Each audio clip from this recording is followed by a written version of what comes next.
នៅថ្ងៃសុក្រ3រោចខែអាសត់ឆ្នាំម្សាញ់សពស័កពុទ្ធសករាជ2569ត្រូវនឹងថ្ងៃទី10ខែតុលាឆ្នាំ2025តាមអនុសាសន៍ដ៏ខ្ពង់ខ្ពស់ឯកឧត្តមអភិសន្តិបណ្ឌិតឧបនាយករដ្ឋមន្ត្រីក្រសួងមហាផ្ទៃឯកឧត្តមសន្តិបណ្ឌិតនិងថ្នាក់ដឹកនាំក្រសួងមហាផ្ទៃឯកឧត្តមឧត្តមសេនីយ៍ឯកសុកវាសនាអគ្គនាយកអន្តរប្រវេសន៍បានណែនាំឲ្យនាយកដ្ឋានស៊ើបអង្កេតនិងអនុវត្តនីតិវិធីធ្វើការបណ្ដេញជនជាតិវៀតណាមសរុបចំនួន8នាក់ស្រី1នាក់ចេញពីព្រះរាជាណាចក្រកម្ពុជាតាមប៉ុស្តិ៍នគរបាលច្រកទ្វារព្រំដែនអន្តរជាតិប្រែកចាកខេត្តកំពតករណីលួចស្នាក់នៅធ្វើការងារខុសច្បាប់មានលិខិតឆ្លងដែននិងគ្មានលិខិតឆ្លងដែនករណីលួចគ្មានលិខិតឆ្លងដែនអនុវត្តទោសចប់និងករណីសម្រួលឲ្យប្រើប្រាស់ដោយខុសច្បាប់នៅសារធាតុញៀនគ្មានលិខិតឆ្លងដែនអនុវត្តទោសចប់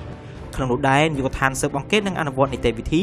បានទទួលពីការិយាល័យស៊ើបអង្កេតនិងអនុវត្តនីតិវិធីនៃស្នងការដ្ឋាននគរបាលខេត្តកំពតចំនួន3នាក់ភេទប្រុសទទួលពីការិយាល័យស៊ើបអង្កេតនិងអនុវត្តនីតិវិធីនៃស្នងការដ្ឋាននគរបាលខេត្តកោះកុងចំនួន3នាក់ភេទប្រុសនិងទទួលពីពន្ធនាគារខេត្តព្រះសីហនុចំនួន2នាក់ស្រី1នាក់